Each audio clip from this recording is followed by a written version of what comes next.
বাইরে আর বৃষ্টি হচ্ছে, দেখো তো। তুমি কি বৃষ্টির আওয়াজ শুনতে পাচ্ছো? পাচ্ছো? সত্যি কথা? কোথায় বৃষ্টি হচ্ছে? কোথায় আওয়াজ শুনতে পাচ্ছো? আমি তো কিছুই শুনতে পাচ্ছি না। বৃষ্টি আজকে বিকেলে থেমে গেছে, বুঝেছো? আর বৃষ্টি মনে হয় হবে না এখন। বাবান, তুমি কিসের ডাক শুনতে পাচ্ছো? যেন ব্যাঙেরা ডাকছে এখন, যাতে আরো বৃষ্টি হয়, সেই জন্য। তুমি চাও আরো বৃষ্টি হোক? এদিকে একটু তাকাও। আরো বৃষ্টি হোক চাও তুমি? তাই?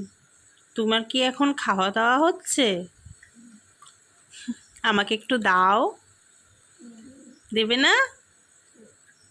ওরে বাবালে, গুড বয়। এরকম দিয়ে খেতে হয় সবাইকে, বুঝেছো? সবার সাথে ভাগ করে তবে একটা জিনিস খেতে হয়। তুমি তোমার গুড বয় বাবান, সেই জন্য তুমি আমায় দিয়েছো।